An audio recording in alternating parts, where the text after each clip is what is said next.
How are you? I'm going to borrow a page from Archbishop Desmond Tutu's book, and the book that contains his conversations with His Holiness, the Dalai Lama.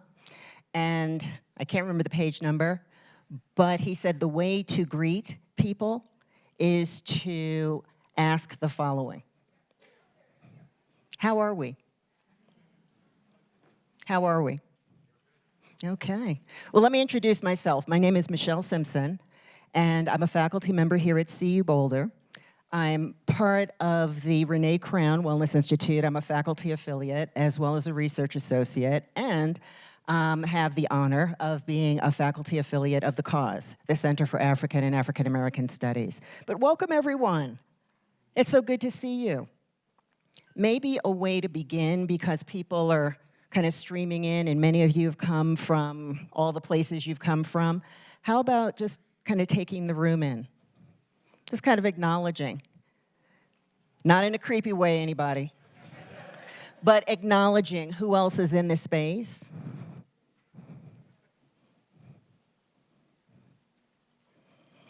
And just taking in the we-ness of the moment.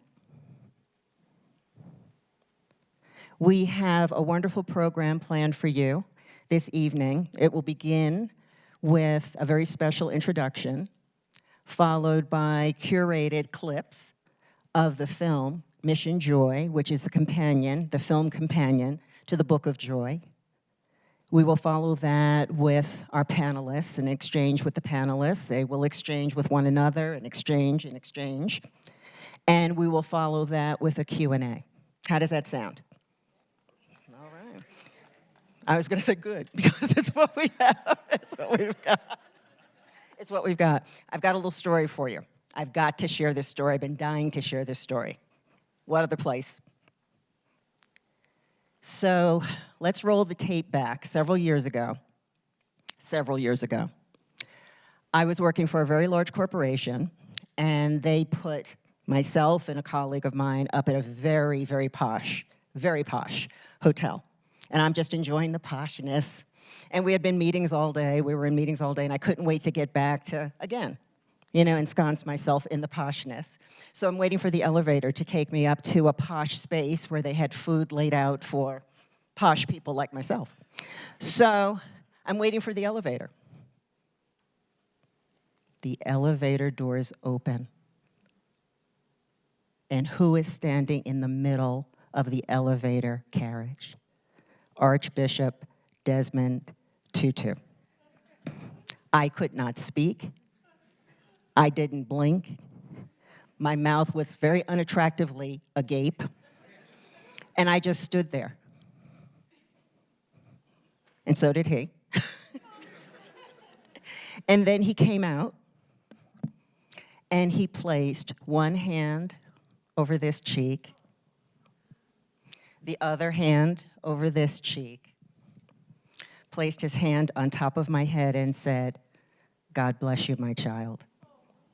I thought I would die. I never said thank you. I never said anything. I just stood there.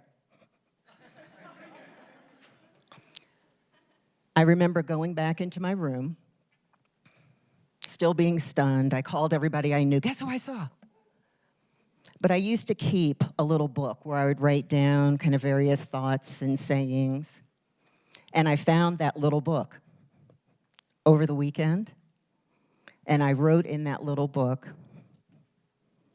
that the Archbishop, Desmond Tutu, smelled like sunshine and hope. So I wanted to share that with you.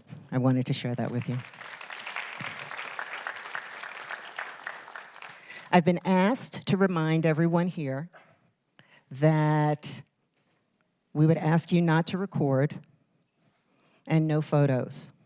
I'll take photos later, but no photos during the program and no recording, all right? So to remind you of that. And again, I just want to thank everybody for being here. And I also wanted to thank you for your enthusiastic embrace of Compassion Week this week of compassion. And compassion, in my estimation, is what makes us human. It's what connects us. So thank you for taking that journey with us. And with that, I would like to introduce, yes, come on up, start making your way up. I would like to introduce the Associate Director, Associate Dean, Director, Dean, Associate Dean, Associate Dean of the University of Colorado Libraries. And can I say something to you about libraries? Because we're living in a time when books are being banned, when libraries and librarians are being targeted. I can't speak for all of you. I can speak for some of you, though, because I know some of you in this room, and I just want to let you know we stand with you, always. I was one of those kids who, and I saw a T-shirt that said this recently, and I need to get it, and it said, "Books saved my life." And that's not hyperbole. Books saved my life. So I just want to thank you for all you do, and thank you for your contribution to this. Thank you.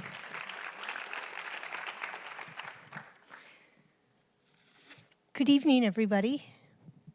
I want to thank you for coming today, and I wanted to start by saying the University of Colorado Boulder, Colorado's flagship university, honors and recognizes the many contributions of Indigenous peoples in our state. CU Boulder acknowledges that it is located on the traditional territories and ancestral homelands of the Cheyenne, Arapaho, and Ute, and many other Native American nations. Their forced removal from these territories has caused devastating and lasting impacts. While the University of Colorado Boulder can never undo or rectify the devastation wrought on Indigenous peoples, we commit to improving and enhancing engagement with Indigenous peoples and issues locally and globally. Thank you for joining us for this exciting evening in celebration of the CU Days of Compassion, one of our keynote events for the 2023 Buffs One Read. I am thrilled to be opening this event. The University of the Libraries has had the honor of collaborating with our colleagues from the Renée Crown Wellness Institute and Contemplative Resource Center to bring you these CU Days of Compassion in celebration of the 2023-24 Buffs One Read, The Book of Joy, Lasting Happiness in a Changing World. We extend enormous gratitude to these collaborators. The Buffs One Read program fosters intellectual community and cultural exchange among students, faculty, and staff. It establishes a unifying theme for the year that serves as a basis for classroom discussion,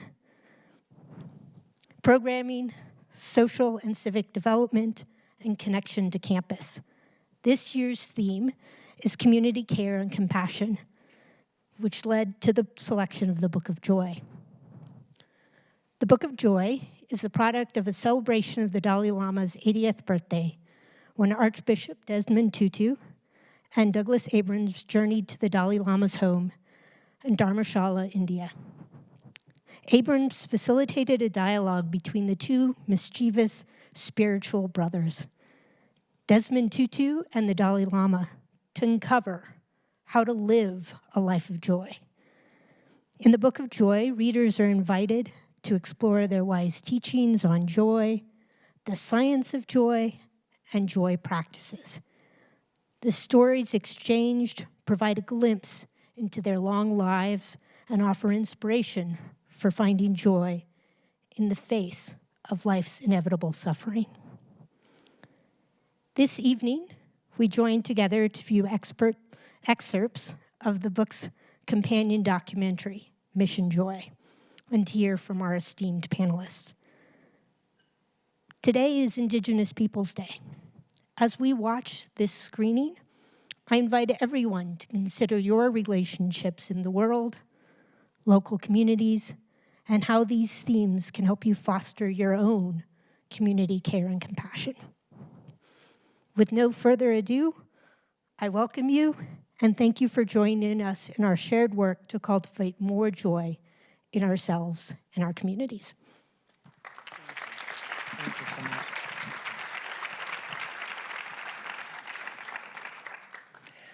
Okay, wonderful. Thank you, Dean. And I just want to say that CU Days of Compassion are officially launched. This is really exciting because compassion is a stated value of the university. And at the same time, it takes all of us to bring that to life, to activate it, and to make it part of our community care.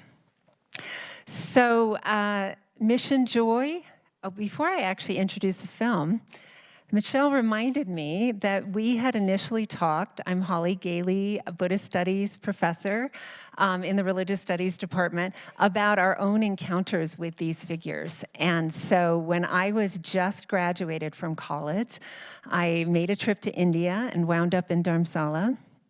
And every Sunday, His Holiness the Dalai Lama welcomed the entire refugee Tibetan community to come and greet him, to offer him ceremonial silk scarves called katas, so that he could hold their hand, bless them, give them spiritual nourishment. A really incredible act of generosity. And those of us who are tourists were allowed to come along at the end of the line. And so I had that early moment of being able to meet him, and my mind went totally blank. And then he came to the University of Colorado, and maybe some of you got to see him here in 2016. So Mission Joy. The documentary chronicles this week-long visit in Dharamsala, the home of the Tibetan government in exile, a week spent together with His Holiness the Dalai Lama and Archbishop Desmond Tutu, our guest speaker today. Thupten Jinpa was there and part of the whole thing. And just an incredible dialogue that you will see snippets of that the CU libraries have chosen for us. These two global leaders have led their people, in nonviolent struggles against oppression. And they have inspired the world with their grace, their compassion, their care, and their joy. And so I think today we get to hear some of the stories that they shared together, their humor, their wisdom, and their poignant moments as they explore the source of joy and actually invite us into the importance of interconnection and compassionate action. So this first clip, we'll see something of the Dalai Lama's upbringing in Lhasa, the invasion of Tibet in the 1950s, and we'll also see the Dalai Lama fleeing into exile. And of course, we all know that he, out of that devastation to his homeland, to his people, he emerged as a global icon of compassion, inspiring all of us. So the next segment that we're going to share with you is going to focus on Archbishop Desmond Tutu's life. I don't know how many of you know this, but he started life as a teacher. He started as a teacher, and when he was younger, and this clip will remind us of this, that he lived in a township. And not only did he live in a township, but we will also see kind of the abject horrendousness of apartheid and its effect on his life and the lives of other Black South Africans. And so when we think of, again, his time as a teacher, and then, again, he moved on to study the ministry and become a student of theology. Throughout that path, throughout that time, how he maintained this spirit and practice of nonviolence. And so that's what this clip will share with us and show us. This is so incredibly moving. Our next clip goes a little bit farther with this exploration of how we respond to suffering and injustice, how we rouse compassion, and particularly the predisposition that we as humans have for compassion, and the importance of respecting the interconnection between each of us in our responses. So in this next section, we're going to see a discussion by Desmond Tutu of his work with the Truth and Reconciliation Council in South Africa in the 1990s, which is just an incredible demonstration of the power of forgiveness in tandem with accountability and structural change.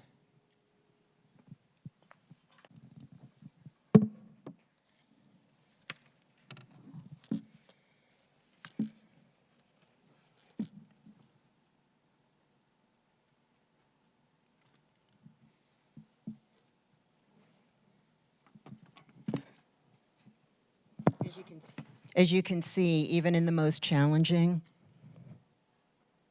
segments of the clips that we're sharing with you, you can see the connection, the friendship that emanates from these two.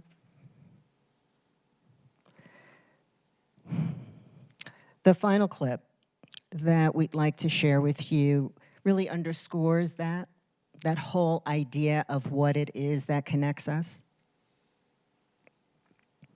What connects us as human beings. So think about it.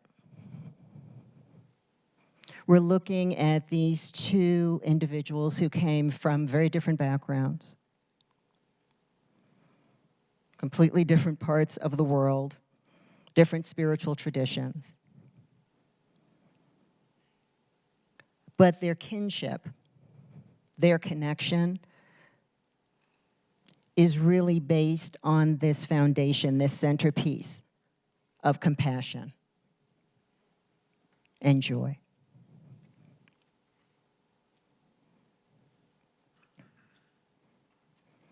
Again, compassion is what connects us to one another.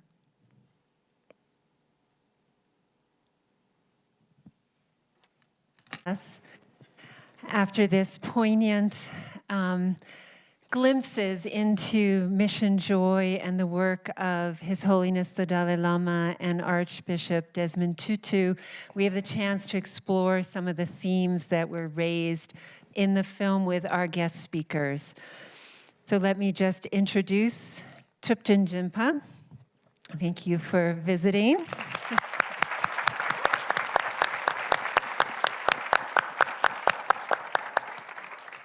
Thupten Jinpa is the founder and director of the Compassion Institute, primary author of the Compassion Cultivation Training, and also longtime translator of His Holiness the Dalai Lama. We're so honored to have you with us. Sona Dimidjian is the director of the Renée Crown Wellness Institute, one of the organizations really bringing compassion to campus, and also is professor of neuroscience and psychology.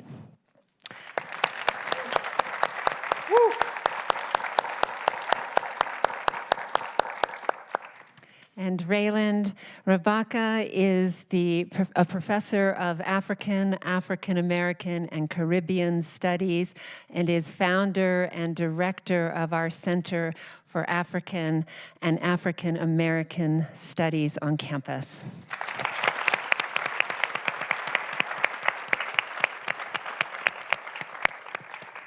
So our first question is for all three panelists, and they get 1 minute. This is a pop quiz. What does compassion mean to each of you? You want me to start? Is the sound good enough? Can you hear me on the back? Okay. I mean, when I think of compassion, I think what really comes to my mind is that beautiful part that is inside us that makes us who we are as humans, that allows us to connect very naturally with someone, and also allows us to step outside ourselves and feel something bigger. That really is what compassion is for me. Thank you, Jinpa. So I actually had a 1-minute response to this prepared from all we know from science about what compassion is. But I think I actually just want to say what compassion actually means to me is everything. And I feel deeply grateful to all of you for taking time to be here. I've watched that film many times, and yet it felt different watching it here together. And I appreciate us coming together as a community to explore that question of what is compassion. And I also just feel so joyful and humbled to be sitting here with two of the most amazing human beings on this planet. So thank you both. And that's what compassion means to me in this moment. Oh. Over to you, Reiland. Compassion to me is the special kinship I feel with everybody in this room. Compassion is moving from my heart more than my head, even though I'm geeky, and a lot of y'all know that about me. Compassion is loving kindness. Yeah, it's the connectedness that I feel. Someone like me, feeling a sense of love and agency, realizing that no matter what CU does or does not do, or Boulder does or does not do, or even the United States, that I have some agency, some power to transform things. And compassion is doing so positively as opposed to negatively. And that's one of the things that really, this time around, considering what's going on in our world right now, the fact that both of them didn't shy away from the negativity that sometimes may surround us, and they remind us to grapple with it, but find your way back to the positive just as soon as you can.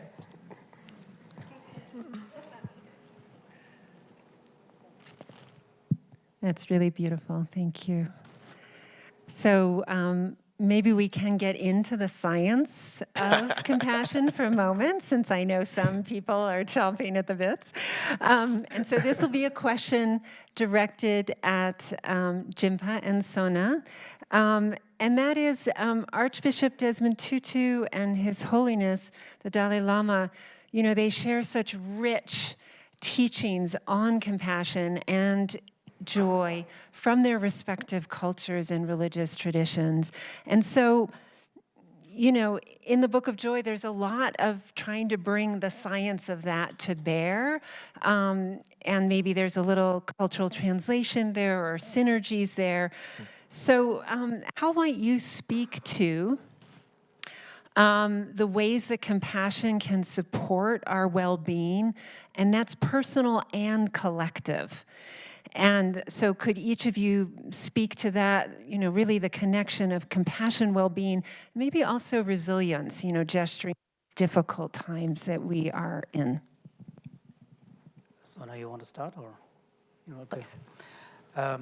Before I want to get into the specifics, I want to really touch upon something that is particular to the Dalai Lama's advocacy of compassion, and his kind of insistence on science being an important partner in that discourse development of compassion. And he's doing this partly because, compassion is not a new story. We humans have been fascinated and admired compassion for a long time, but until recently, the primary discourse on compassion we have adopted and promoted tends to be primarily religious in nature and moral in its character. And that languaging of religiosity and morality doesn't sit well in a world where the public space tends to be primarily secular. And the discourse that is being developed that can really have an impact tends to be more universal. And His Holiness genuinely believes that the advantage of bringing science as part of a kind of a conversation partner is because science has no choice but to bring a neutral language, a natural language. And another advantage that science brings is that science, by its very nature of the inquiry method, has to measure something. If it can't measure, science can't get a handle on it.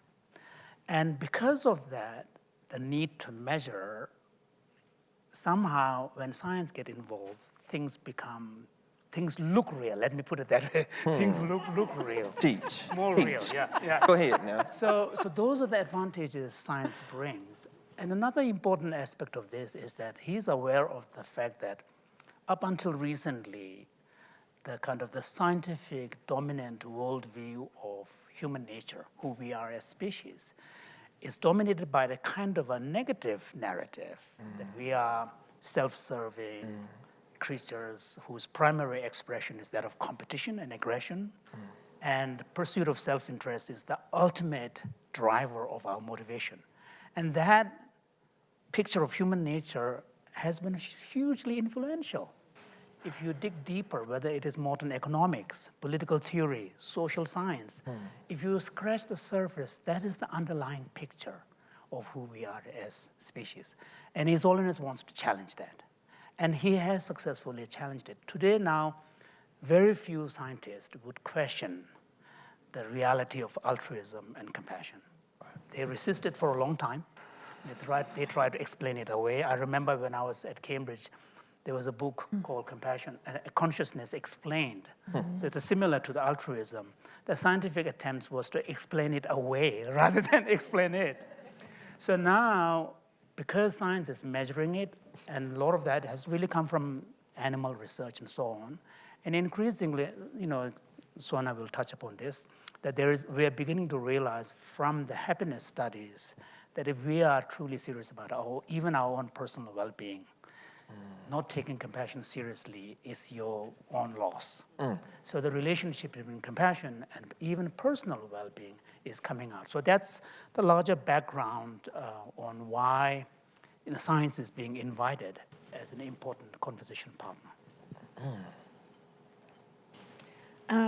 Thank you, Jinpa. So I do want to tell you about a research study and the findings, because they're directly relevant to what you just mentioned, Jinpa. And this was a study that I did with some dear collaborators, Yoni Ashar, who was a graduate student, and Tor Wager, and Jess Andrews-Hanna. And we did this with Roshi Joan Halifax, who's a Zen teacher in Santa Fe. But before I tell you that, the findings of that study, I actually want to tell you about an experience that I had when my daughter was a toddler.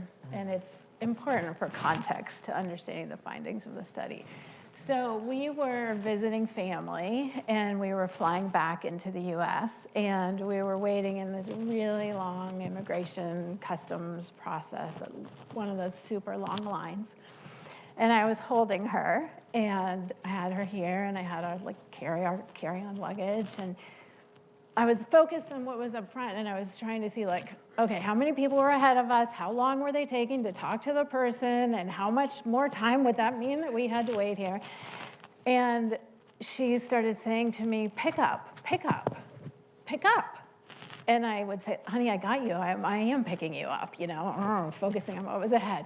And she became more insistent. And she said, Mama, pick up, pick up. And that was what she said when she wanted me to lift her up or hold her.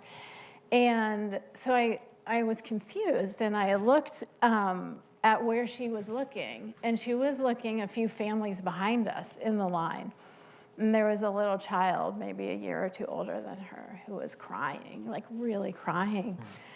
And she was asking for that child to be picked up.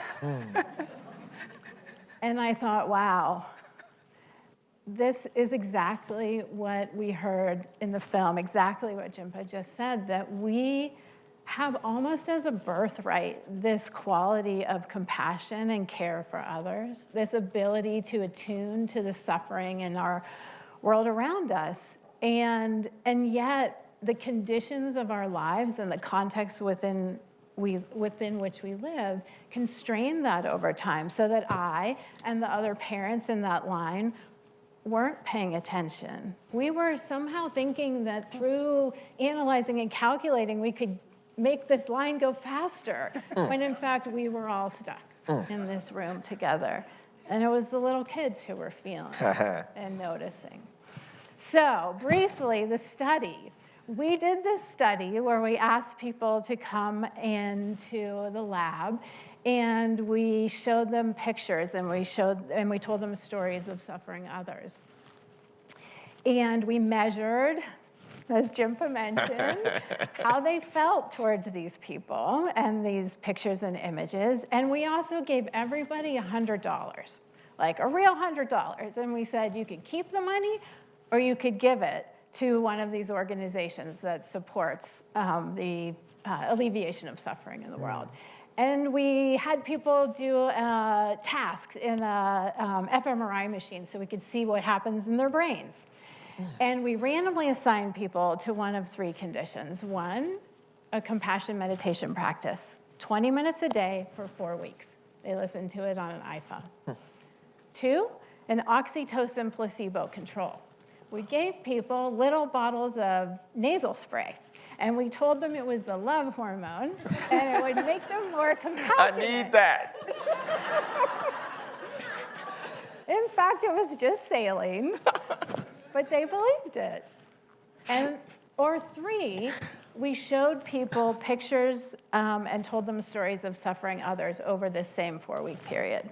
And we had people do all these tasks and measurements at the beginning and then come back and do them at the end.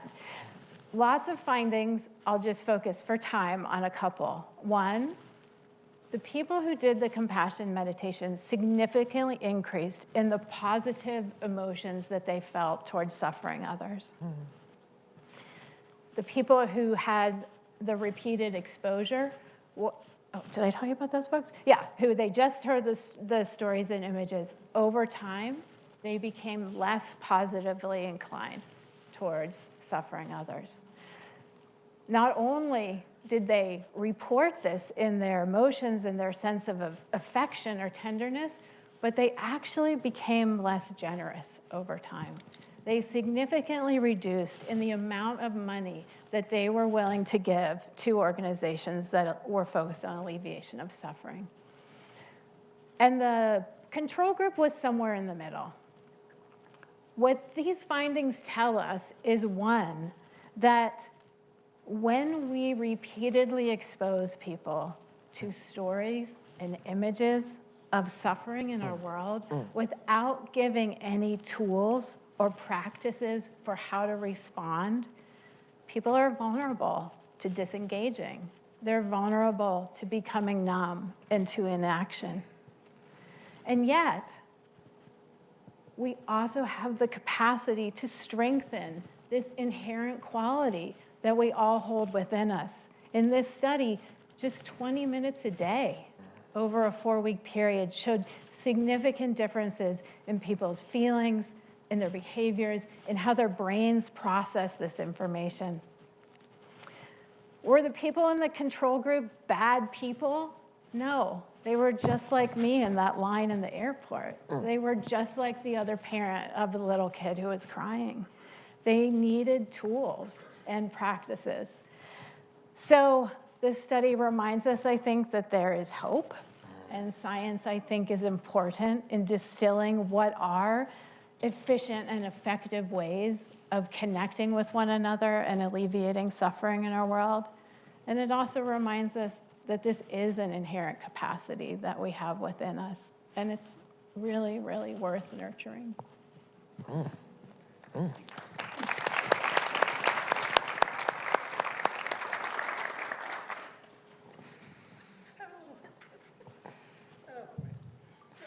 was having a little difficulty standing up. Well, don't fall back. I'll give you my seat, baby. You don't have to do that. That's okay. Anyway, I'm trying to see you both because I want to direct the next question to you, Jinpa, and to you, Reiland. So what we could see through the film and what we know from reading the Book of Joy, we understand that there are a number of overlapping ideas between His Holiness, the Dalai Lama, and Archbishop Desmond Tutu. Okay, that's very clear. And this whole concept or idea of interconnectedness really comes through loud and clear in both the book as well as what we just saw in the film. And those of you who've had an opportunity to watch the film fully, the full length of the film. So my question really is grounded in this idea of interconnectedness, well-being, but well-being kind of extended so that we understand not only our interconnectedness to one another, this idea that I am because you are, but this idea that we're connected to all forms of life, human, plant, animal. And so when we think about our kind of rampantly individualistic society, how do we do this? How do we think about, consider, hold this idea of being interconnected? Again, the ideas that we were just exposed to remind us. But how do we do that? How do we maintain that interconnectedness in an environment that is so wholly individualistic? You go ahead. Please. No. Oh, please. Please, you go. I'll come up to you. Okay. Okay.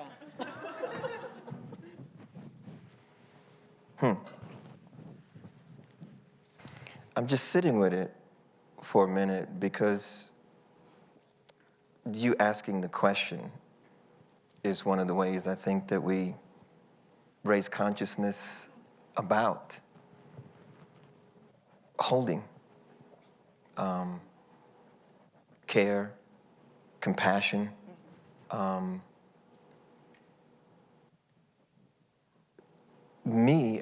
I see love as a kind of decolonial act.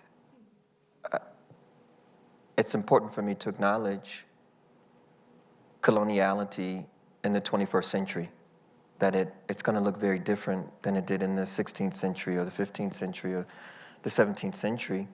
And not allowing, as much as I have, the power and the consciousness, the social ecology, the environment that we're in to dictate and determine the quality of my life. Easier said than done. And I'm reclusive, you know this all too well.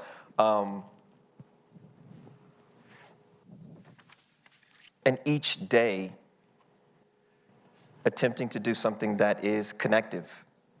I'm going to geek out just for a moment, if you can bear with me. I'm really into planting trees.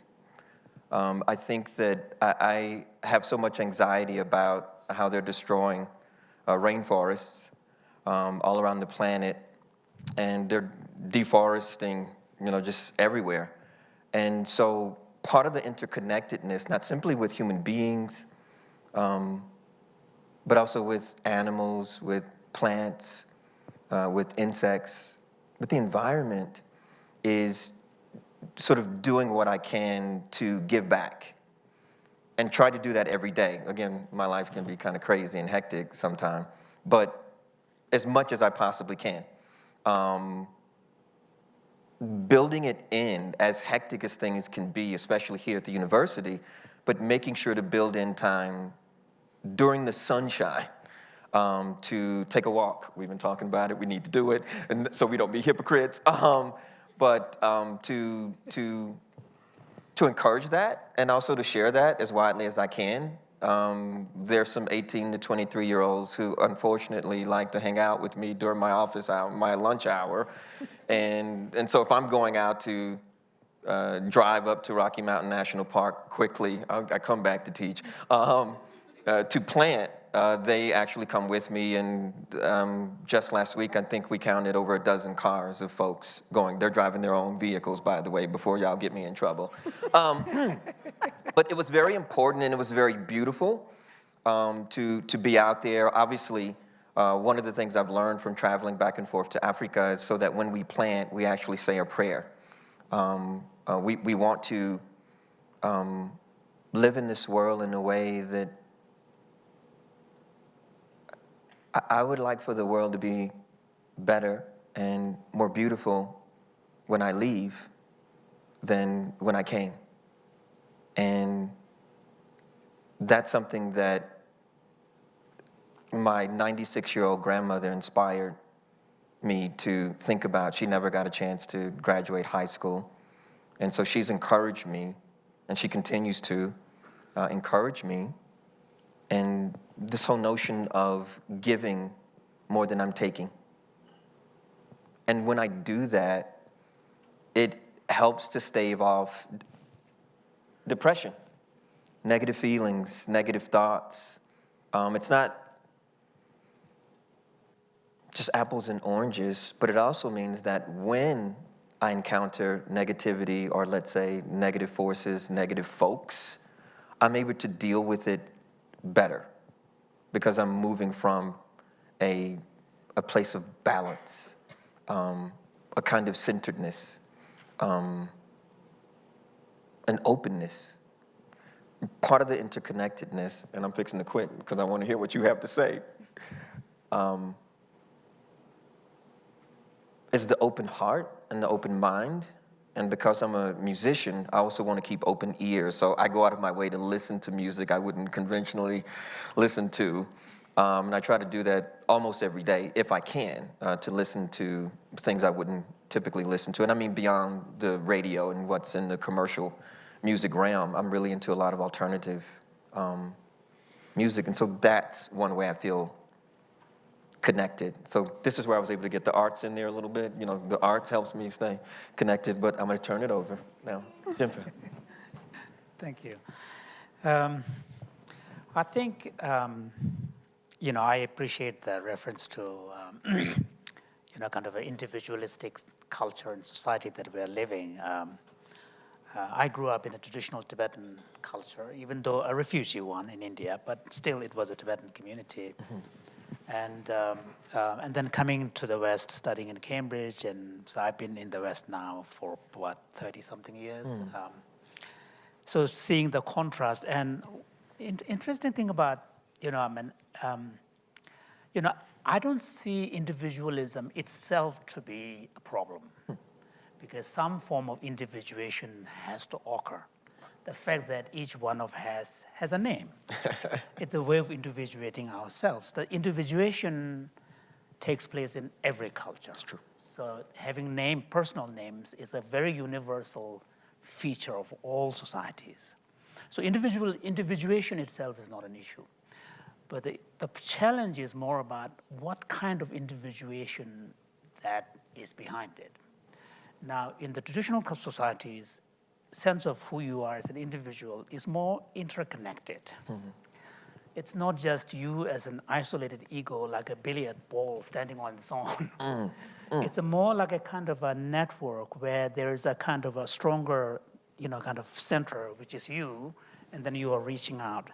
And that, I think, is achievable even in the individual society where we are living. And one weakness of the Western kind of consumerist culture, that society that I live in Canada now, in Montreal, and my wife is not Tibetan, so I'm a kind of a bridge between two different cultures, living that life. Mm-hmm. One of the biggest challenge of developing a more interconnected identity is the challenge of finding a community in the West. Yes. So if you are a churchgoer, you have an advantage because you have a community. But if you are secular, then finding a community is a big challenge. And when you don't have a community, you don't have enough network of people around you to identify with. So in the end, the kind of more interconnected sense of who you are requires an ability to identify with people in your life who matter to you. And we know from our own personal experience, with the people who we identify closely with, we care. Identification with that person brings that ability to, natural ability to care. Yes. So that's one of the reasons why in compassion training practice, common humanity is a powerful concept that is used as a bridge to connect, because if we are able to, and this is what His Holiness is referring to, he says, when I meet someone, I look at the person at the human level. Because when you get to the human level, nothing differentiates us. So I think this, the interesting thing about extreme individualism is that it is self-defeating. Because the underlying aim of the goal of extreme individualism is your own personal well-being. Everybody's looking for that, but it's not a smart way to go about it. I mean, that's why His Holiness says that if we are going to be individualistic, be a smart one. And I think he means it, because I don't think we can completely escape some kind of individualism, because in the end, each one of us, the center of our universe is us. We look at the world from I look at you to look at the world from my perspective, and I'm the frame of reference. And I cannot avoid that fact so long as I am me, Thupten Jinpa, And that is a fact, and that's the fact for everyone. But what we would want is that perspective not to shut out others, that there is a way to relate to others in a more interconnected way so that we care about others. And that caring has to come not from here, it has to come from here, just as you are pointing out. And that's why, this nature, connection with nature, all of these are ways in which it buffers you against the problem of loneliness. Because when you're not connected, loneliness creeps in. And loneliness has a very interesting experience. There is a form of alienation, even from yourself. Yes. So that's why, even from a purely selfish point of view, having a more interconnected identity is in your advantage. So I think this is one thing that we are now finding out, even from science. So I think this is why I think this African teaching of Ubuntu, which in a sense is more concrete than the Buddhist idea of interdependence. This Ubuntu has this idea that I am who I am because of others. I am a human being because of others. That is such a powerful idea of this interconnectedness of self and others. Thank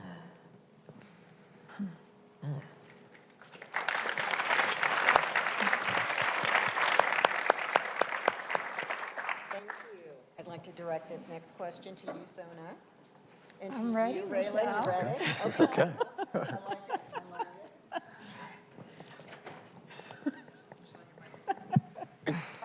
I always forget. Anyway, because my outside voice is my inside voice, so I always forget.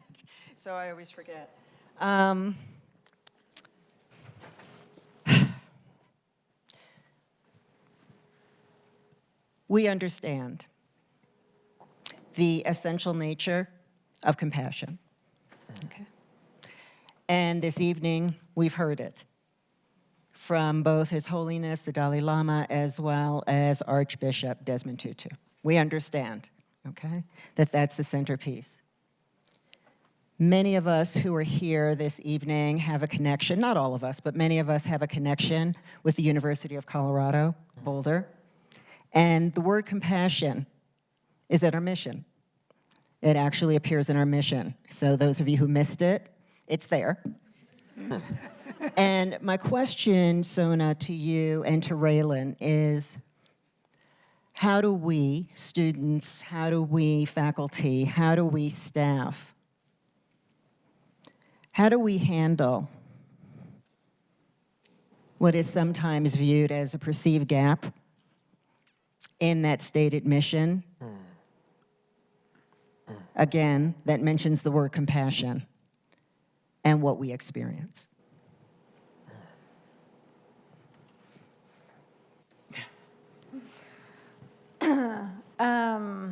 Thank you for that question, Michelle. Reiland, when you were speaking earlier, I was reminded actually of a day last week where I felt a lot of sorrow about aspects of our world and our campus community. I said to Julia, in fact, I'm going to leave for a little bit because I want to stand with the trees and I want to sit on the earth. And I walked on this trail that I often walk our dog, and I recite this poem by the Nobel-winning poet Miloš, which is called Love. And it begins, love means to look at yourself the way one looks at distant things. For you are one thing among many. And that experience of being in nature and being reminded of the wisdom of both interconnection and the reality that we are a community. Absolutely. Even with all of the wonderful training that we get to be individuals, I think is a critical part of how we continue to do the work that we do within this university. And I feel grateful and blessed to have the opportunity to do the work that I do here, because the kinds of transformations that we are considering, they're not the work of one lifetime. That's true. And so the opportunity to work with young people who will carry forward these ideas in new and creative ways that I can't even begin to imagine or dream of, gives me profound strength and hope and solace, really, in moments where the gap of which you spoke, Michelle, between the aspiration and the reality feels acute. So the practices of compassion that were referenced in the film that we study with educators, and there's an amazing team of Bill Penuel and Ashley Potvin and Julia Zigarelli and Michelle Shedrow and others here who have been working on research with pre-K through 12th grade teachers. That's a project that we've been blessed to work with Jinpa for many years. We see that when we bring these practices of compassion and dignity to teachers in public school systems, that it significantly impacts their experience of stress and burnout. It significantly enhances their ability to bring compassion for others and for themselves. Those findings give me hope and strength, because what they do is offer us a kind of roadmap for how to navigate injustice, for how to navigate sorrow in very, very practical terms. So those are some thoughts about how we live with the gap. So beautiful. So beautiful. Brother Reiland. Okay. This is it. Let me begin by saying I love the question, because I think, after living in Boulder for almost 20 years, there's a tendency, and I'm going to say this in front of our beloved, honored guest, Dr. Jinpa, for us to talk in really, I'm going to try to be nice.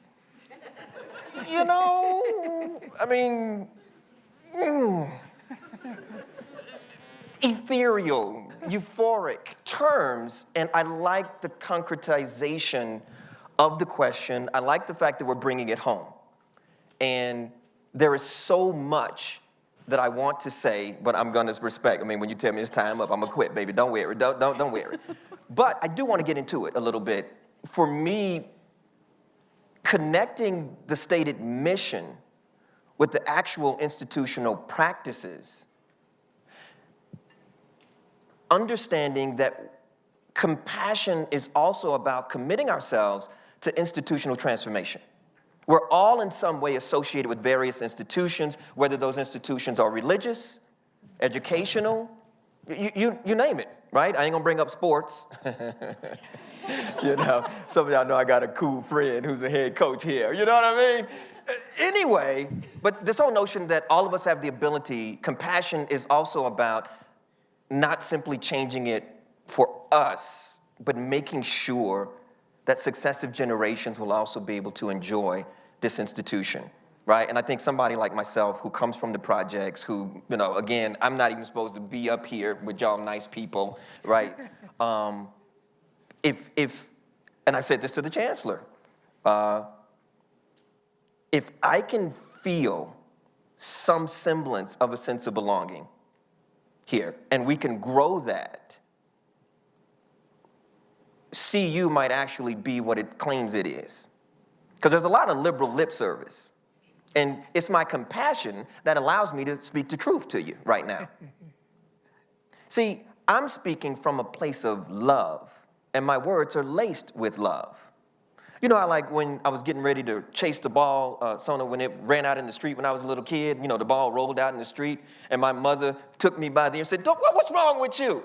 And I got whooped all the way back, right, to the yard. She did that not because she hated me, but because she loved me. Compassion is also our ability to be radically honest with each other, to state how far we have come, but also how far we need to go. I've said this to some of the people in the highest positions here, and Sona's been right next to me when I said it too. Thank you, baby. Because I need some prayer support. Hallelujah. And even having an ally to just be in my corner, just say, hey, no matter what they say, I got you, right? If you're not gonna go hungry. I can't afford your mortgage, but you ain't gonna go hungry. Bringing it to CU is also challenging the students to know that they're not simply customers, that they're human beings first. I've always seen them that way, and I think that we vibe because I see them as human beings first and foremost and students secondly. And to remind them of the power that they have, not just because the customer is always right, if they want to use the banking model of education here at CU. But the reality of the matter is that there's more of them than anybody else on this campus. They are if we want to go with a majoritarian conception of democracy, then wow, we should all be incredibly student-centered. If we can do that and remind them that they are leaving a legacy as they show up to our classes every day, as they go to these events and they do whatever it is that they're doing, hopefully positively and safely, that in and of itself is transformative. So empowering folks, letting folks know that we actually have more power than many people let on. And then if I can also grapple with the invisibility that many of us feel here, the marginalization that we feel here, the anonymity. I mean, you talked about in traditional cultures how it's really important. People individuate, they actually have names, but here there's a kind of anonymity, namelessness.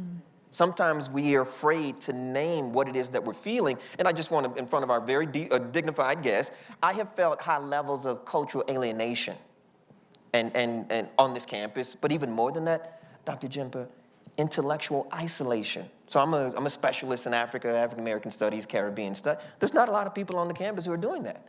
So some people don't even realize my alienation isn't simply cultural.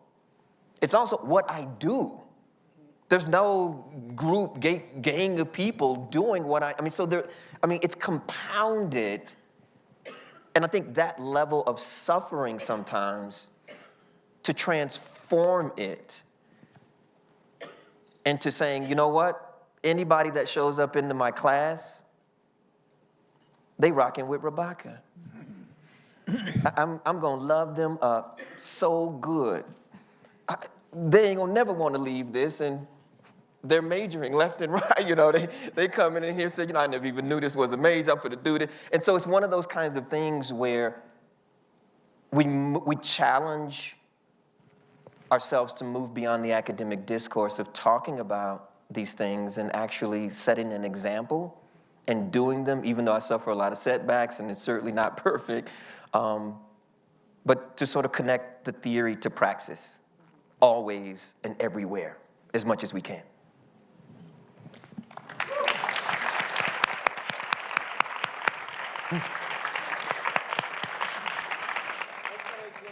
Sona, Reiland.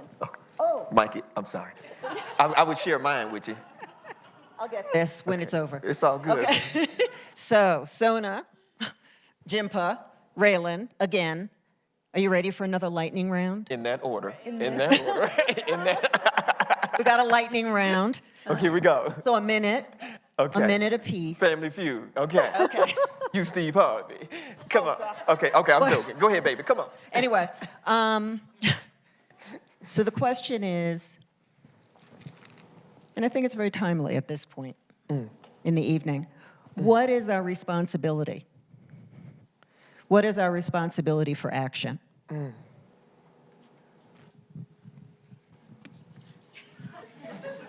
Well, they're all looking at me. Okay, in 1 minute, I'm going to talk really fast. I have a lot to say about this.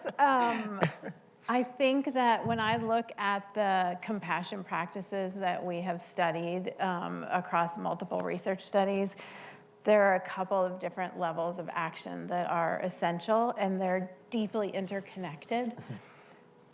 It actually, I think, starts with the practice of compassion towards oneself. Yes. And for many of us, that's a really hard place to practice. So if you just think in the last week or so of a time when you felt regret or guilt or shame, what does it feel like to actually bring a sense of warm-heartedness or tenderness to yourself instead of criticism? To like release yourself from this expectation of having to know everything and do everything right. That's right. When I became the director of the Crown Institute, I started a new journal, and it's titled Mistakes I Have Made. And it's very long. I want to read that. I need some help, baby. Because I knew there was no way I could do this job if I didn't allow myself to make mistakes and learn in the process. So that practice of self-compassion is like we can do that every day, all day long, over and over and over again. And that is fundamental, and yet we then need to expand from there. And that is to bring compassion to the people in our lives. And it's often easiest, as Jinpa mentioned earlier, with the people we love and with whom we feel closeness. And that's wonderful to notice that natural arising of compassion. And then to extend from there to the people with whom you engage every day, and as Reiland said, often don't see, where there is invisibility in the world around us, and often in ways that are connected to long-standing social structural realities. And then to the people with whom you feel conflict, difference, disagreement. What is it like to actually intentionally practice, just like me, that person wishes to be happy and free of suffering? I do that one a lot in meetings. Teach, Sona, teach. So that's sort of the second piece. And then the third piece is really this work at the policy and the systems level. It really asks us to organize, to engage in collective action, to be intentional and deliberate, to explore the ways we can take very concrete and observable actions in these systems that are, again, not separate from who we are. So my time is up. Over to Jinpa. Well, one of the things that we have to remember is that the big distinction between empathy, which is an emotional response, and compassion is the absence or presence of a motivation to act. Empathy does not have that action component. Compassion, by its very definition, requires an action. Right.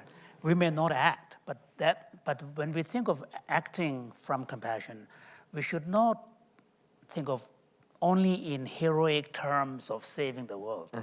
This is where we go wrong. You know, the compassion action can be as simple as just smiling to someone who is going through a tough time. But in one way or another, in order for compassion to be real, at least from the recipient's point of view, it has to manifest in action. So that's a very important point. But what that action is, of course, will depend from situation to situation. The second thing is, you know, being on a university campus, especially for the younger generation, I think it's really important to, while you are in the university, which is when you are really forming your identity, forming your personality, beginning to find your values that are important to you, it's really important to open up and take compassion seriously and find causes. Because historically, university students' advocacy of major global issues have played a powerful role. It's true. If you look at the South Africa apartheid regime and its end, increasingly, for example, in many US and European campuses, there are free Tibet, students for free Tibet movements. There are groups for Palestinian rights. So it's really important not to close your heart, especially when you are young. You know, that's when you have this youthful energy. If you can find the youthful energy combined with the perspective on life, on the world, that is not just about you, not just about your country. There's a bigger vision. That, I think, is going to be, many, professors like here who are grown up, they will remember what kind of causes they were passionate about. That's right. And finding that passion is really crucial, and whatever that cause is, because individuals will respond differently to different causes. We give to this charity, not that charity. Why? In a purely rational terms, there isn't any reason to make a differentiation. But as limited resources, we have to choose one, and whatever heart directs us to, we do that. So I think, when we think about action here, out of compassion, especially for younger generation, for students, just making sure there is a passion. You feel passionate about causes so that your early value to the world begins to be formed while you are a student. I think that's, so in any case, from the recipient's point of view, compassion not expressed in some kind of action is not real. It's as simple as that. Thank you.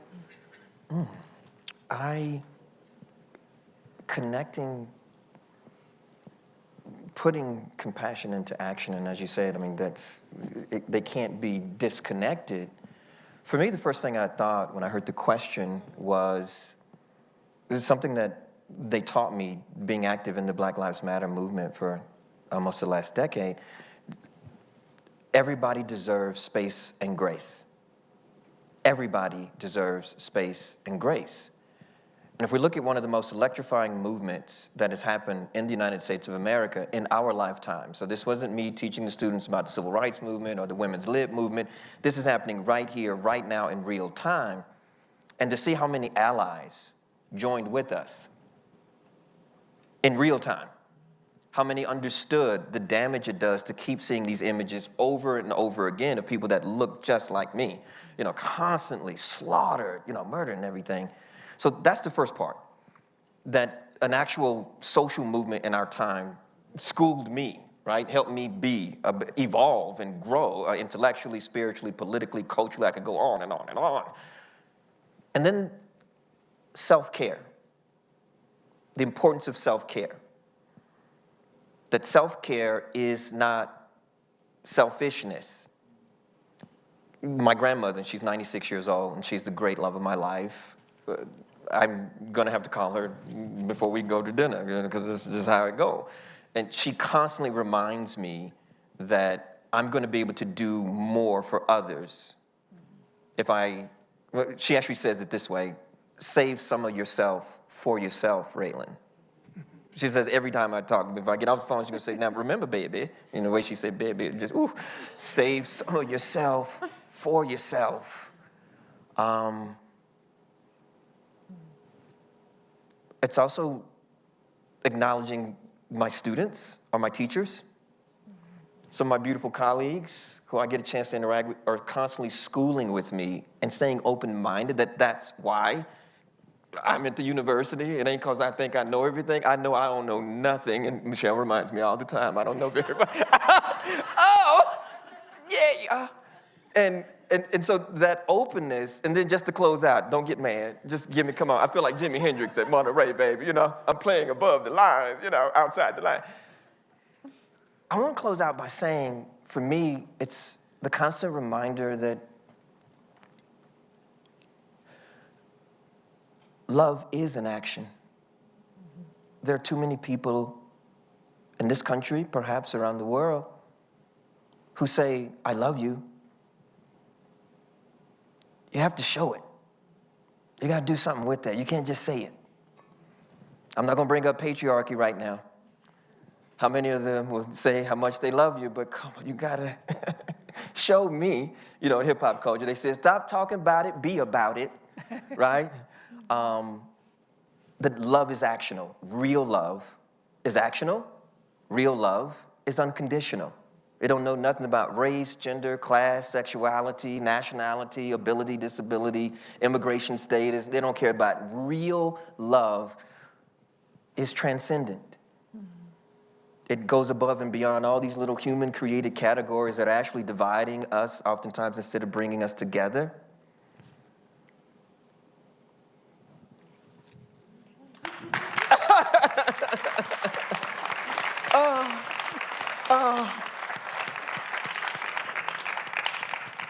Okay, I have it now. As I said, I would have it at the end. I understand that we have some students in the audience. Am I correct?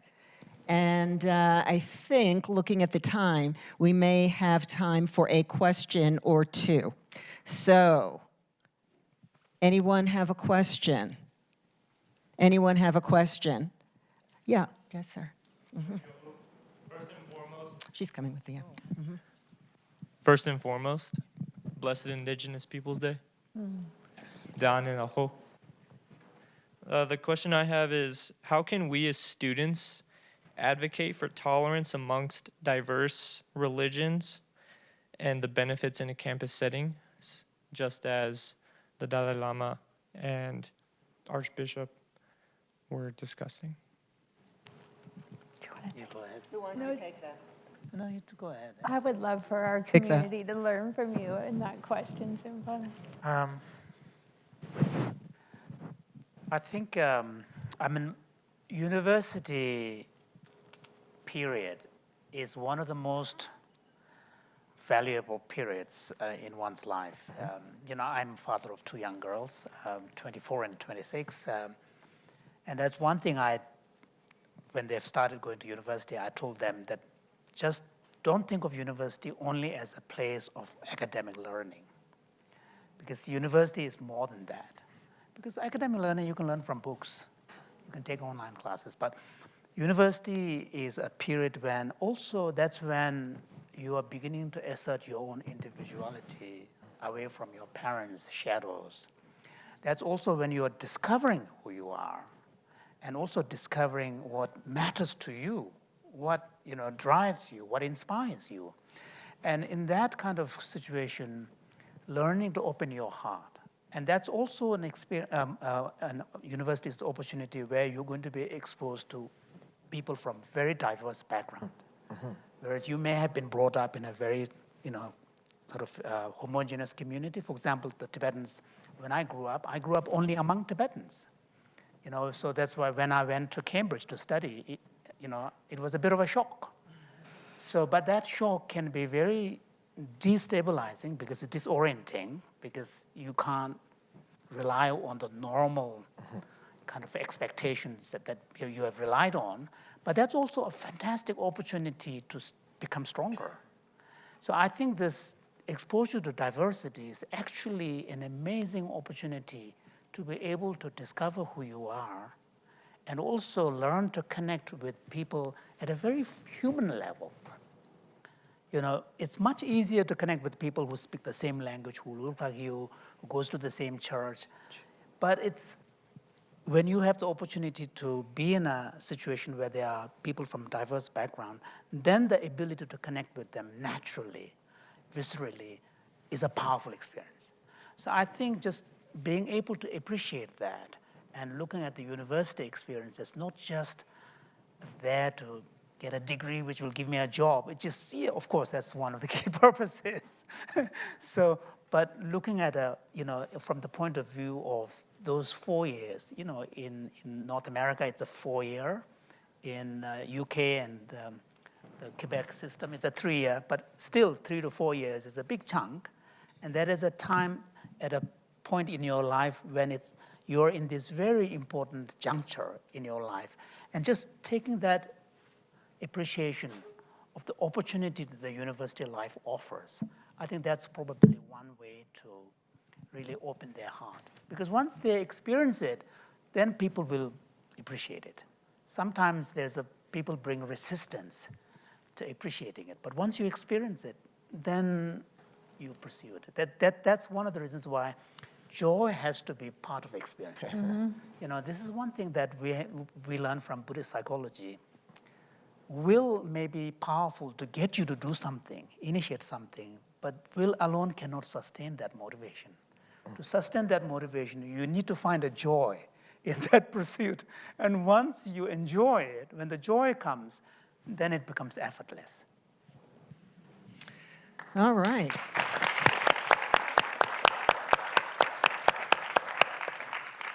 All right. Well, thank you. Thank you so much. Thank you, everyone. Thank you, everyone, for joining us.